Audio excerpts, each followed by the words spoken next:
Good afternoon. Oh, now good.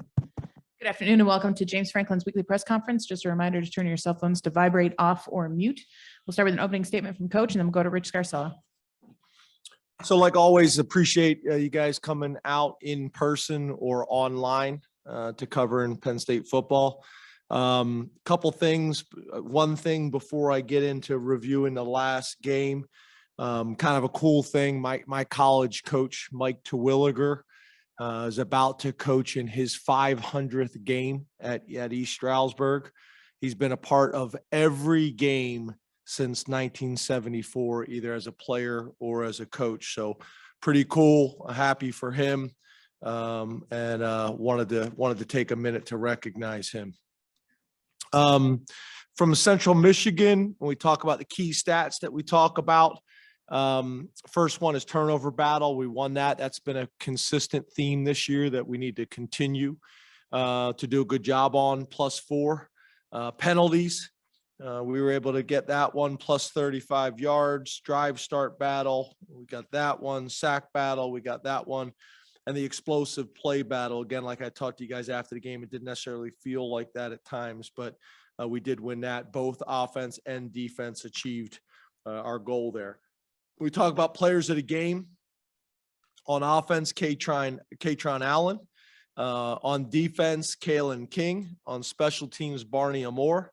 And then our D squad players of the week, on offense, Bo Prabula, Matt Dedish.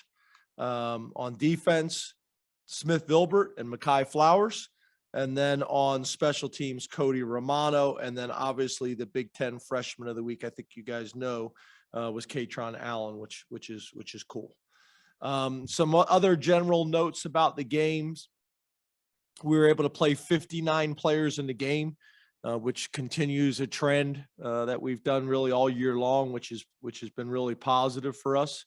National rank, I think we're ranked 4th in FBS and 2nd in Power 5 in turnover margin.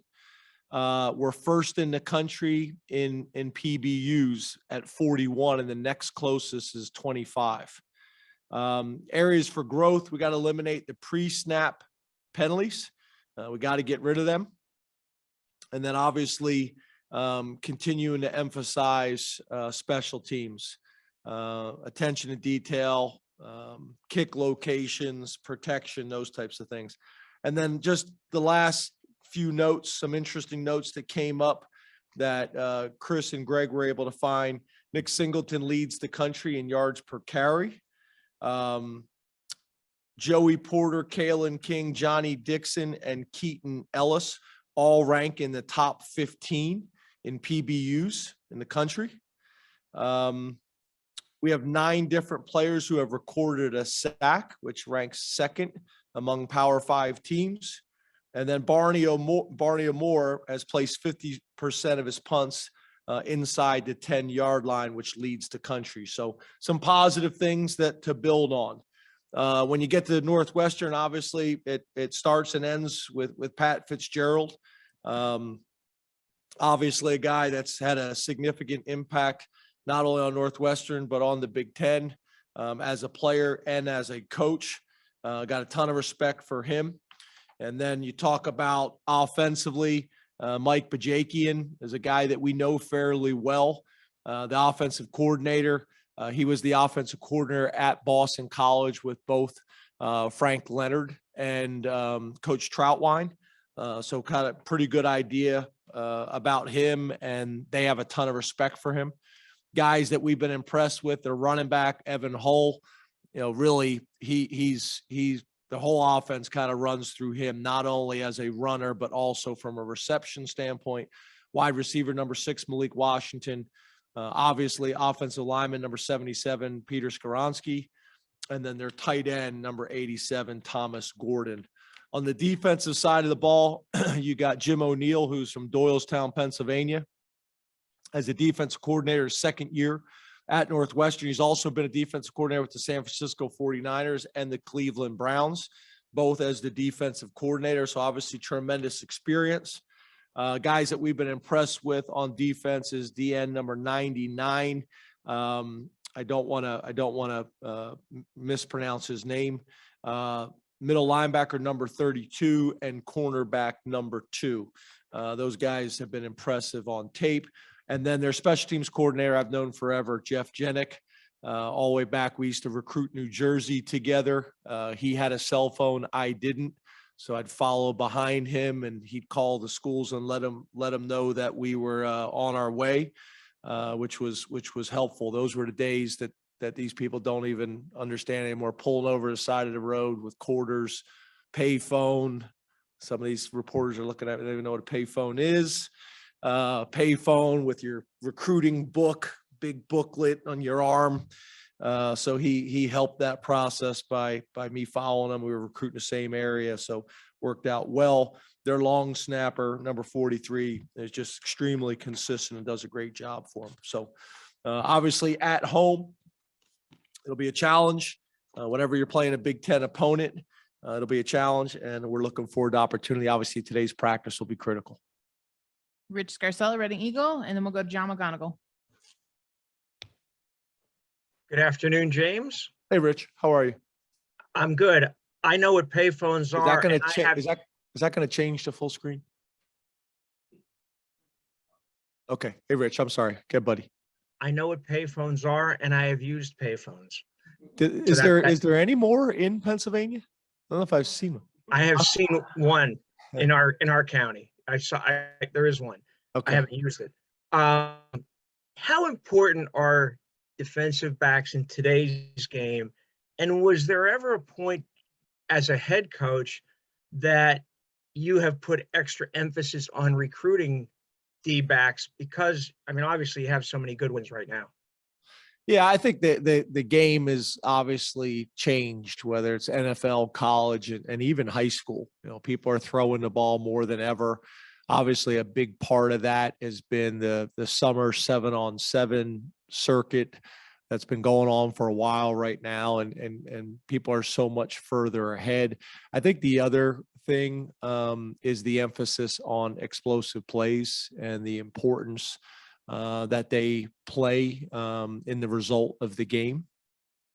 There's also obviously been a major push of making it more of a space game with the spread emphasis that's on all levels now. So yeah, I think that's a big part of it. And yeah, we have kind of felt like that all along. If you talk to the NFL people, if you talk to coaches in college that have been doing it a long time, and you had to rank positions based on what the defensive coordinator thinks is the most important positions, or the offensive coordinator's most important positions in their offense to function at the highest level. Obviously, there's going to be a difference, if you're talking about a Wisconsin 1 week or something like that, but more often than not, week in and week out, the corners or defensive backs in general are going to play a priority. I think the other thing too, to that question is, I really like when we're able to start a guy at corner, even if he is eventually going to be a safety, because I do think there's a ton of value in what Zach Key was able to do for a year. When he ended up redshirting, I think there's a ton of value in that experience that he gained. John McGonigal, Penn Live, then Mark Wilgenrich. Hey, James, how are you doing? Good, John. How are you? Good. Kind of following up on Rich's question a little bit, but, after Purdue, went at him quite a bit. I think Joey's only been targeted, 7 or 8 times over the last few weeks. What does it do for a defense to have a guy that teams will look at and say, we should probably throw the other way? Yeah, and there's some examples. And again, I know you guys study the game differently than the average fan, but there's some examples that we show the team and we show the defense of really Joey just eliminating a guy, in a play that he's not even an option for the quarterback. So yeah, I think there's a ton of value in that. Schematically, there's a ton of value in that. There's a ton of value in that as a defensive coordinator. And maybe what you are able to do, maybe to stop the run, that if you didn't have the confidence in the corners, that maybe you were limited in. So, those things, I think where we're a little bit different this year is we have size, speed, and experience, where, sometimes you may have a combination of those traits, but not all of them. So, yeah, it's extremely valuable, and we don't take it for granted at all.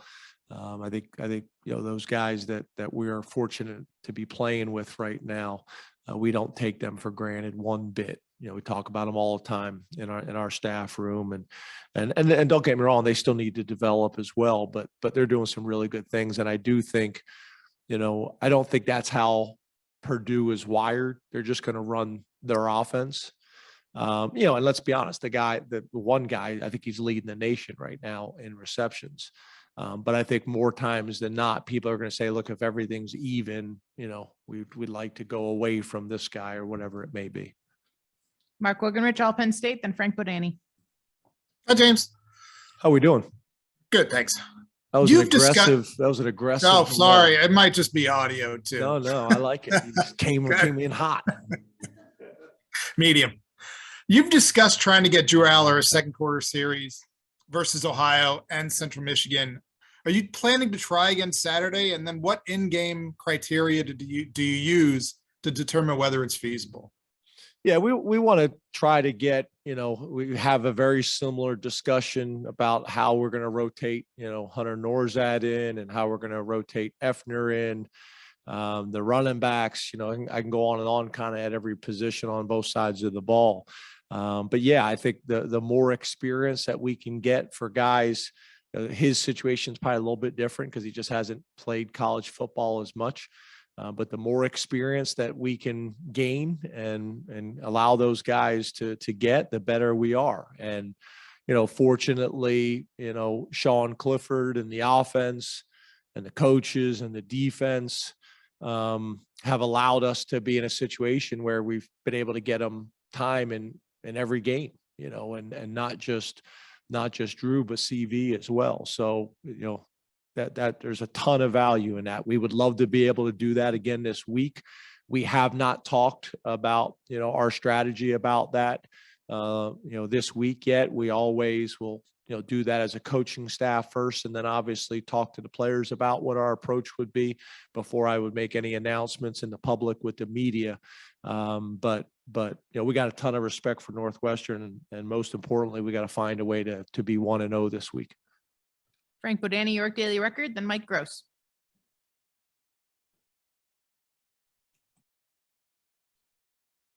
Frankie. Frank. Can you hear me? Now we can. Oh, there awesome. you are. Technology, beautiful. Kalen King, can you talk about what level he's at now? Now, you didn't come in hot like the last guy, but you're very close to the camera. I'll back There it you up. are. Is that better? There you are. Awesome. Okay, I didn't hear the question. I'm just messing with This you. is a rough day here. You lean right back in, just so you know. You went back and you just lean right back in. You can do what you want. I'm just messing with you. That's all right. Kalen King, what level, can you talk about the level of play he's been progressing at this year? And also, is there another step for these guys? I mean, you have a ton of talent that's showing out, 41 pass breakups, but Yeah, I think Johnny Dixon's the other guy. I thought the interception he had on Saturday was big time. I think really all three of those guys are playing at a really high level. And then, you talk about, obviously everybody's talking about Joey Porter, and rightfully so. We should be, but you talk about, Joey Porter. We got a ton of respect for Marquise Wilson as well. He continues to grow. I mean, that's four guys that we got a ton of respect for. And then Hardy, Hardy's a guy that's quietly had a really good career, really since arriving on campus. So, that's a room that we take a lot of confidence in, and that we take a lot of pride in. I know Terry's done obviously a really good job of recruiting those guys and developing those guys both on and off the field. So it's cool to see, it's cool to see. And, like we've talked about before, when you talk about all the positions, at Penn State with great history and tradition, and corner is one of them. But when you look at kind of the list of whether it's all conference or all Americans or NFL, that list, wasn't maybe as robust as maybe some of the other lists. And I think Terry, obviously being a Penn Stater and taking tremendous pride in, where he's at and who he represents and how he goes about his business, has done a phenomenal job. And obviously, Coach Poindexter has come in with his experiences as well and helped. One of the things I think they do a really good job of is, we make sure that at least one day a week, if not more, we watch film together. Those guys have got to be on the same page with how they're seeing things, how they're communicating. We had one play on Saturday where there was a little bit of kind of a discussion between a nickel and a Sam about how we were going to play something. And at the end of the day, it's not necessarily who's right. It's about us all being on the same page and playing it out. But I'm glad that those guys are getting, the recognition. We talk all the time with team success comes individual recognition, and those guys have earned it. They've worked very hard. Great battles at practice every single day. Iron sharpens iron. When we talk about our development of our wide receivers as well as our defensive backs and tight ends, it's been pretty cool to see. It's pretty fun out there at practice watching those guys get after it and compete and challenge one another. And it goes both ways. There's some days where the offense gets the best of the defense, and there's some days where the defense gets the best of the offense. And we do competitive drills to start practice every single day. I think it's been really good for our guys to be prepared for what the speed in the game is going to be like and what the competition level will be. So been good. Mike Gross, Lancaster Newspapers, then Donnie Collins. Good afternoon, James. How are you? Good, Mike.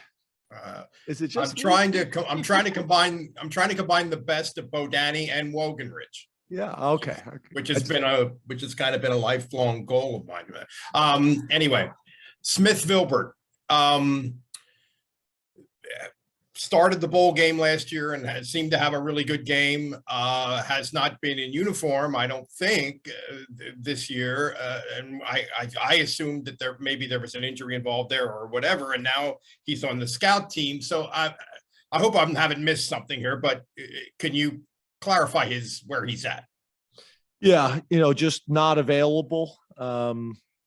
I'd like to sit down with Smith and make sure that me and him are on the same page. Again, like we talk about all the time, whatever it may be, whether it's injuries or whatever it may be, I don't like to make announcements here publicly before we have spoke. So we're all on the same page. I got a ton of respect for all the players in our program, and I want to be respectful of their situations, whether it's personal, whether it's professional, whether it's academic, whatever it may be. I want to be respectful of those things. And, I'm really proud that Smith Vilbert's a part of our program, and I'll leave it at that for right now, but I will follow back up with you guys now that it's specifically been asked. Donnie Collins, Scranton Times Tribune, and then Corey Geiger. How you doing, James? Hey, buddy. How are you? Doing well. It's arguable in some circles, I guess, but you had the best punter in the country last year, and now you have a guy who's angling toward being the best, among the best punters in the country this year, and they both came out of the transfer portal. How do you scout that position when you got guys who are looking to move and asking you guys to maybe consider them, and how did you guys go about getting Barney? Yeah, and as all these situations and circumstances are different. Barney's different because he came here as a walk-on, earned a scholarship, this year. Has been here for a couple of years. One of the things that I'd like us to do is put something out about Barney. I wrote a note down. I don't know if I follow back up with our people, but he talk about a guy who's maximized his experience. I think he's got 7 degrees now, or 7 pieces of paper, whether they're degrees or certificates or whatever it is, from a combination of his previous institution as well as at Penn State. And it's just been phenomenal. Gave a great share the other night at the hotel. And he's mature. And I think that plays such a big part really throughout your football team. And it's something that's harder and harder to have and develop based on just how college football has changed. So to have a veteran guy like this that really understands what it takes to be successful. Barney is very talented. And I don't want this to come off the wrong way, because I could say this for a lot of guys. I don't know if he's the most talented guy in the country, but it's not about just talent. It's about production, and it's about your routine and how you go about your business and consistency. And I know he had a long conversation with the other specialists, him and Chris Stoll, about how they need to operate and what their routines need to be and what their habits need to be, so that they can go out and perform on a consistent basis like he is. And he's just got a very mature approach to how he goes about it. I hate to use the word business, but very business-like in how he goes about his business. And I'm very proud that he's at Penn State and part of our family, because he's been a tremendous mentor and leader that brings a different lens, which I also think is important. He's been great, but for us, his situation's a little bit different, right? With Jordan, I think when we looked at him, when he became available, I think he was way up there in the country in kickoffs, in ranking of doing that. And he was a walk-on at his previous institution. And between, looking at the numbers that he produced in games, and then, obviously you got these kicking gurus all over the country, that specialize in different things. They help as well. Not in the recruiting, but, being able to evaluate them and find out, what they think of guys, whether they're in high school or the transfer portal. There's value in that, no different than talking to high school coaches. So, we take a pretty active approach in recruiting our specialists. We're in a much different position now than we were when I first got here in terms of depth. We'd love to be in a position where, like at every other position, you got a starter, you got a backup that you feel like you can win with, and you have a third team guy that is an exciting young player who's developing for when his opportunity comes. And we have a similar, situation right now with really all three of our specialists. Now, obviously, the next part of your question, if you had the opportunity to do a second question, is we got to be better in kickoff and we got to be better in field goal. That's coaching, that's protection, that's production, in those units as well. But Barney and Jordan Stout, obviously back to back, knock on wood, have done well so far. Corey Geiger, DK Pittsburgh Sports. Then we'll open it up to questions here in the room. Hey, Corey. James, hi. Beer sales coming to Beaver Stadium, which is a big deal for a lot of people. From your perspective as the football coach, what are the benefits of that decision by Penn State? And did you have any input in the discussions at all?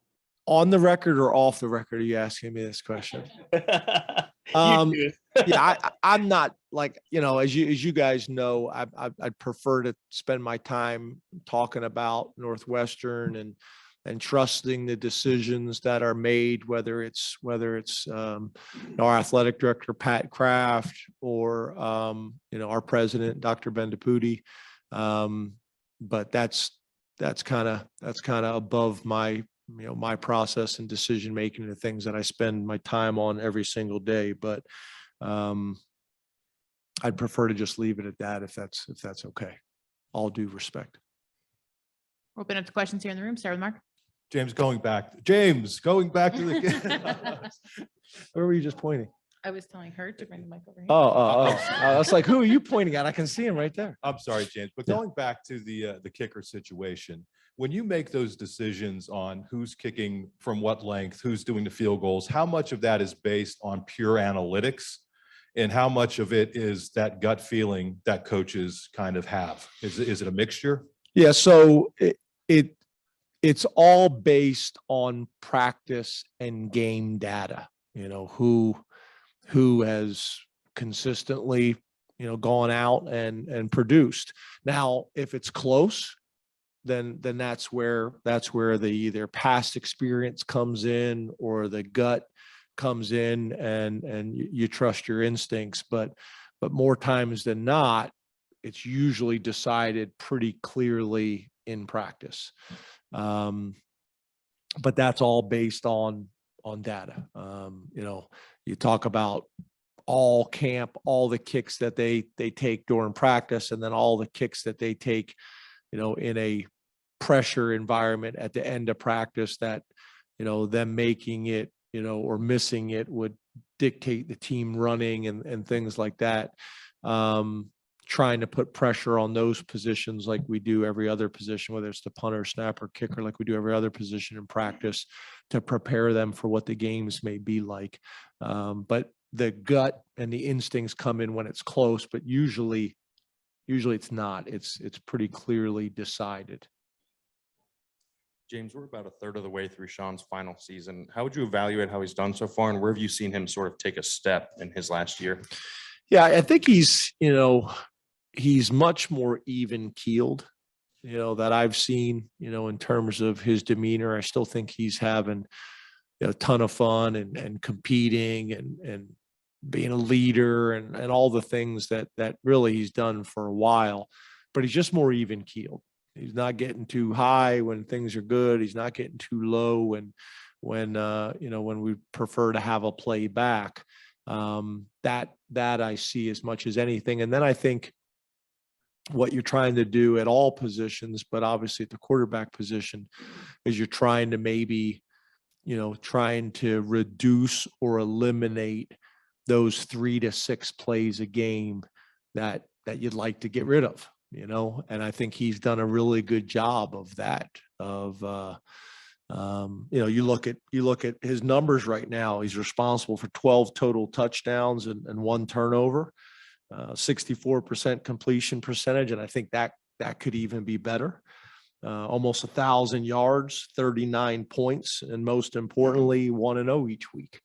So, he's doing a great job. 6-year quarterback's done a lot for Penn State.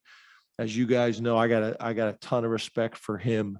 And what he's done for this university, what he's done for the football program. And on top of that, always has represented us the right way off the field as well. So, I think he has taken another step, and those would be the 2 areas that I would say.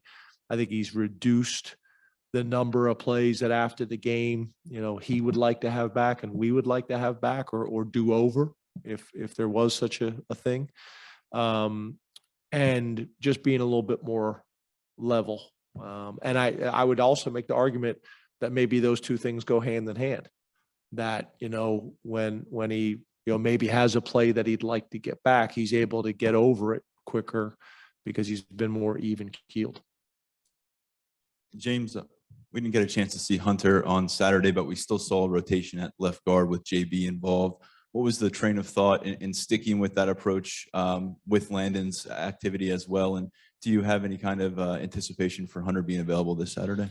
Yeah, bumps and bruises. And we felt like if we could hold him out last week, then we'd be able to get him back, this week. The good thing is JB came in and played really well. We were excited about how he practiced, and we were excited about how he ended up playing in the game. We're going to try to keep the plan the same, if possible. If we can stay healthy enough to do it. But had some bumps and bruises last week that we felt like he could have played, but it made a whole lot more sense for us and for him to try to hold him if we could. And then JB practiced and played so well that it was the right decision. And we'll see how this week goes. We're hoping to have him back. If we don't, then we feel confident that JB will be able to go in and do the job.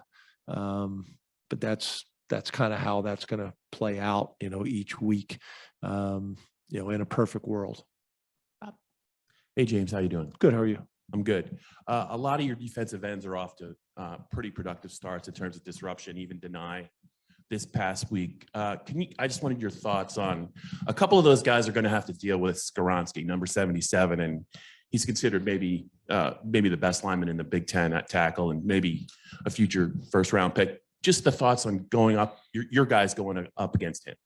Yeah, I think that's awesome, right? That's why you come play in the Big Ten, and specifically that's why you come to play at Penn State, is to have the opportunity to compete and practice with really good players and have an opportunity on Saturdays to line up against guys that are highly regarded. One of the things that's interesting is this offensive coordinator, you check his history. He's a big chipper. So whether it's a running back or tight end, chipping the defensive ends before he goes out.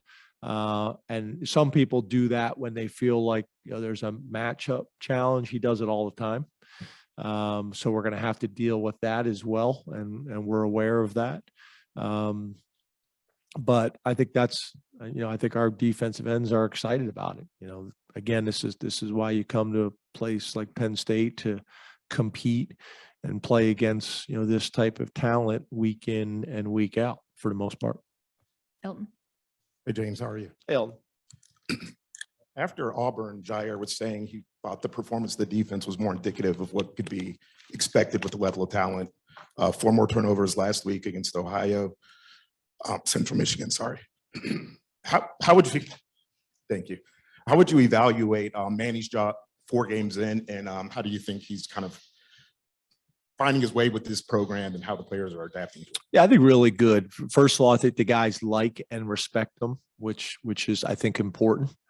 I think stylistically and visually, it maybe looks a little different than how we've played in the past.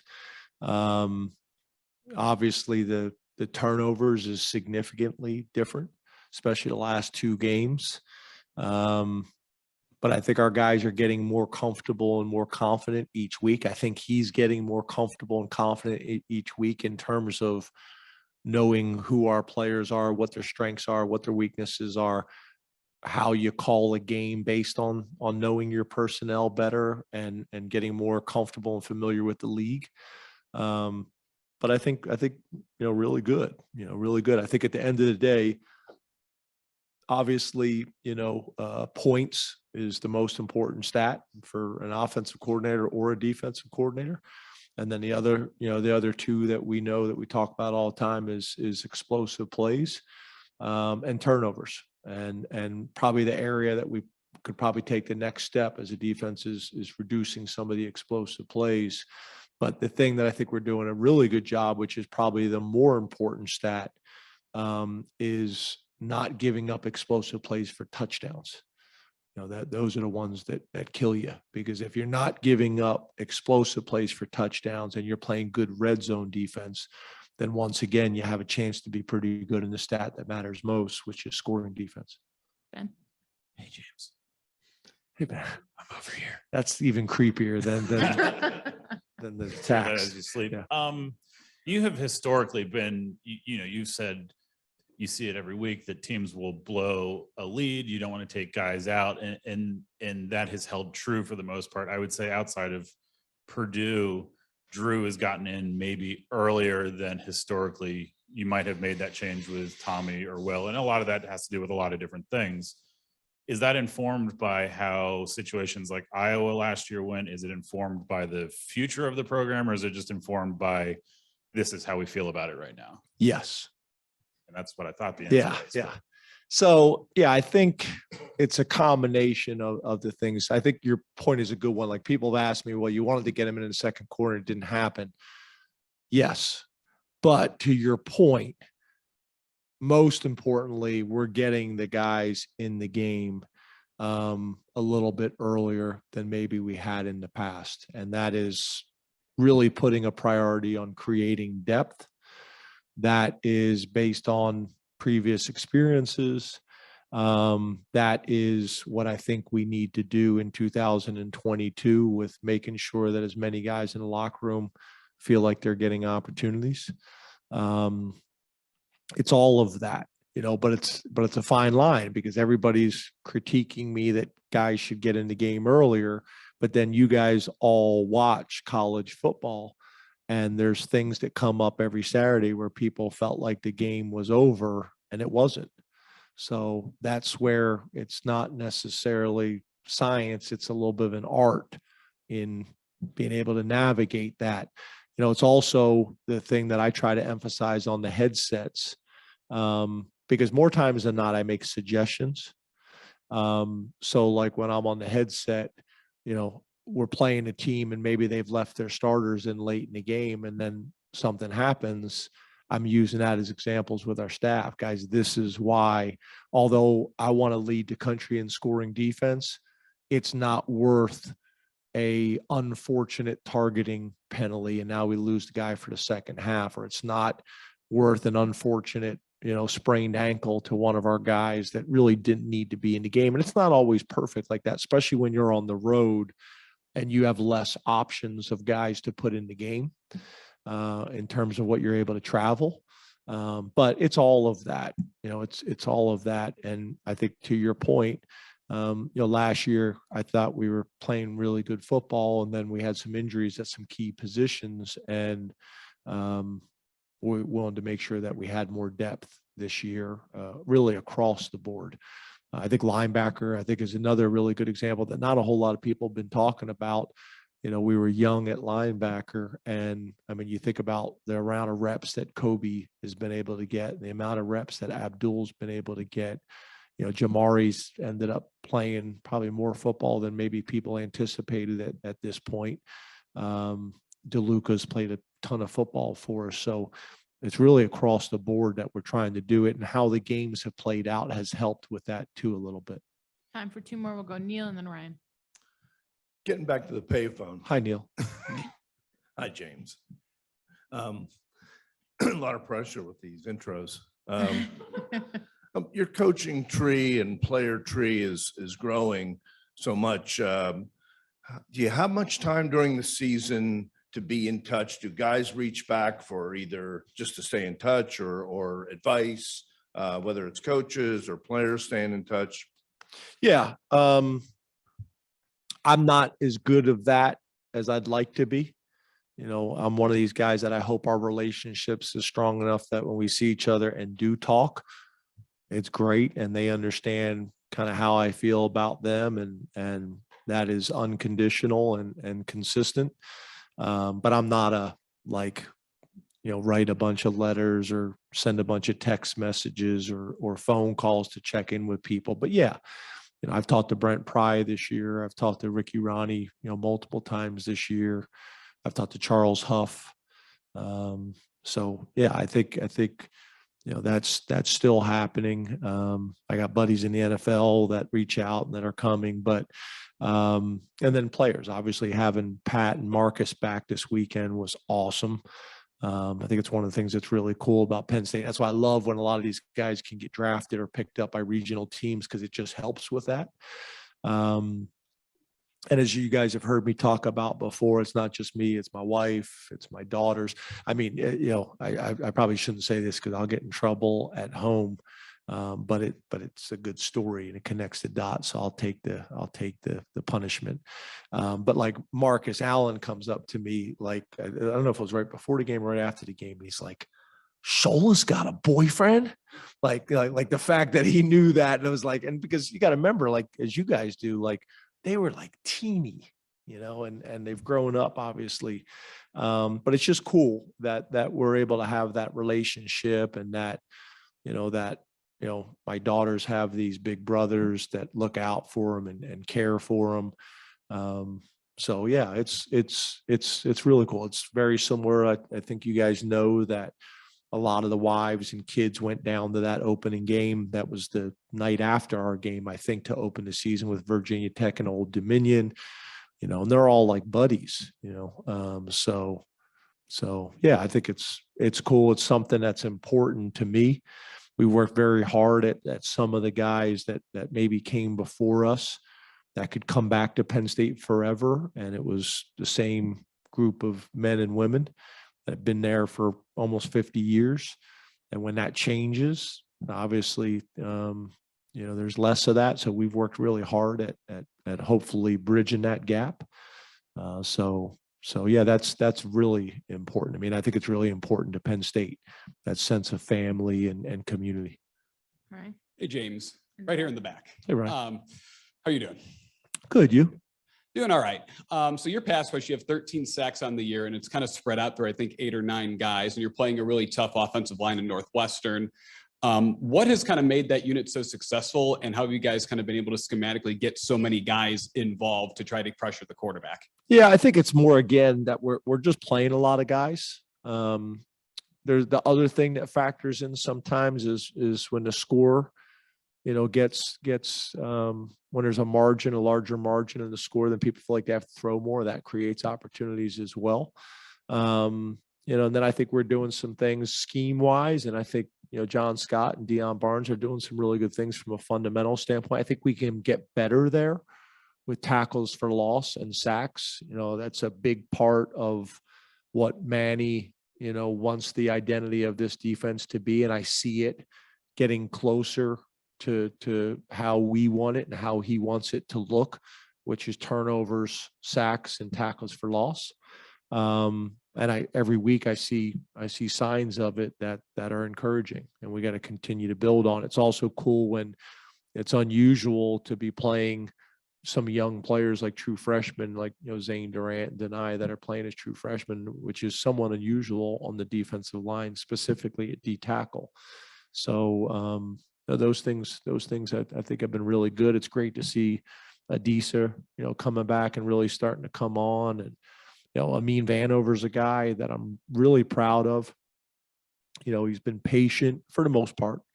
Everybody has frustration at times, but to me, I see the light starting to go on for him and what he has to do at this level and at Penn State to be successful.